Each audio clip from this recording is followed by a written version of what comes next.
kalusugan ng presidente nitong mga nakalipas na mga araw kasi marami pong mga naging laman ng social media na kesyo masama daw yung kalusugan ng Pangulo, may isinugod daw sa pagamutan hanggang sa nagpakita din ang Pangulo, tapos may mga pagbabanta na pakakasuhan, yung mga nagpapakalat ng mga information. Una po, ano po bang nakasaad sa ating konstitusyon? At kung magkakaroon po ng ganitong agam-agam ang taong bayan, ano po yung dapat na maging solusyon? Sapat na ba na mismong sasabihin na malusog ako, or dapat may katibayan talaga na legit, lalo na medical records, at hindi yung kaso, reklamo agad ang isusolusyon po. Hindi nagbigay ng kaliwanagan sa ating mga kababayan na may agam-aga po patungkol sa kalusugan ng leader ng bansa. Well, I will answer it sa dalawang parte. Yung isa legal, yung pangalawa political.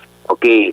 Sa legal, under Article 7, Section 11, no, pag mayroong presidential incapacity, let's say, nagkasakit siya at na-coma siya, o hindi na siya makasalita, o na-stroke siya, nandyan lang siya sa hospital, hindi siya makatrabaho bilang presidente, may option ang presidente. One is, yung first option niya is to voluntarily declare himself na incapacitated. I-inform niya ang Senate President, i-inform niya ang Speaker of the House at sabihin niya na may sakit ako ngayon, hindi ako pwedeng gumanak, no, ng aking tungkulin, at because of that, ibibigay yung trabaho sa Vice President.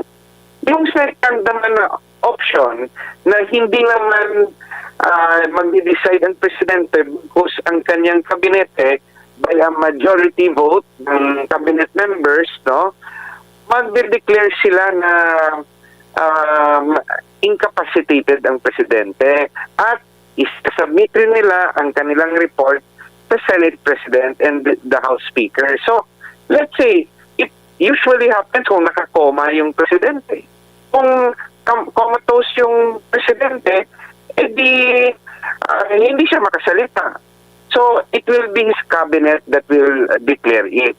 Now, may mga agam-agam, what if, no, itago nila yung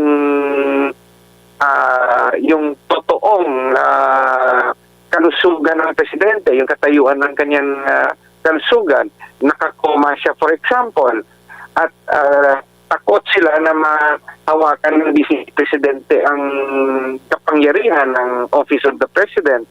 Ano dapat yung gagawin?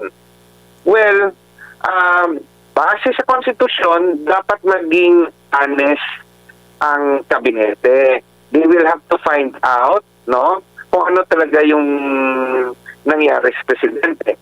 It can be done through a congressional hearing. I-demand ang presensya ng kabinete at mag-imbestiga ang either Senado at House. Kasi sila yung ma-inform kung ano yung katayuan ng kalusugan ng presidente. So, we can subpoena, no? The House or the Senate can subpoena the cabinet members or even the doctor of the president sa katayuan niya. But if president naman, hindi naman siya na-coma, ayaw nilang ibigay sa pangalawang pangulo ang kapangyarihan, nakakasalita pa naman siya, nakakasulat, it is his prerogative.